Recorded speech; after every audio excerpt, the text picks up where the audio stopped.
అశ్విని, నైనికల మధ్యన big boss మరో task అయితే ఇవ్వడం జరిగింది. ఈ టాస్క్‌లో సంచాలకులుగా నిఖిలే వ్యవహరిస్తూ వస్తున్నారు. ఇక సోనియా, బేబక్క, మణికంఠ వీరు ముగ్గురు అయితే టాస్క్‌లో లేకుండా నిఖిల్‌తో కలిసి సైడ్‌కి ఉండడం జరిగింది. ఇక టాస్క్ అయితే చూస్తున్నట్లు ఇటుకలతో అయితే ప్రారంభించారు. అయితే కిందనున్న ఇటుకల్ని ఆ మధ్యలో ఉన్న జాలి నుండి ఏమాత్రం టచ్ కాకుండా తీసి అయితే ఇటుకల్ని వరుసగా పేర్చాల్సి ఉంటుంది. అలా ముందుగా టైం అయ్యే లోపల ఎవరు ఎక్కర చేస్తారా అనేది టాస్క్‌లో భాగం.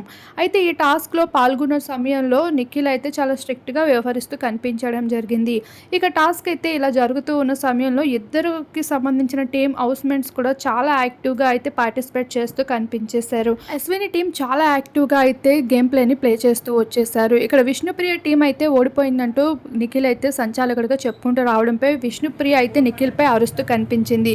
ఇక నిఖిల్ అయితే నేనైతే ఛాన్స్ ఇవ్వడం అనేది ఏమీ లేదు. నాకు అనిపించింది నేను చెప్తున్నాను. ఇక బిగ్ బాస్ డెసిషన్ అంటూ నిఖిల్ అయితే చెప్పడం జరిగింది. ఫైనల్‌గా సంచాలకుడి మాటే చివరి నిర్ణయం కాబట్టి అశ్విని టీం అయితే ఈ టాస్క్‌లో విజయం సాధిస్తూ కనిపించేసింది. ఏది ఏమైనా ఈ టాస్క్ అనేది చాలా యాక్టివ్‌గా జరిగింది. లైవ్‌లో అయితే టాస్క్‌కి సంబంధించిన గేమ్‌ని అయితే సైడ్ పెట్టడం జరిగింది. లైవ్‌లో షో చేయకుండా. ఇదైతే ఎపిసోడ్‌లో వేసే అవకాశం అయితే ఖచ్చితంగా ఉంది.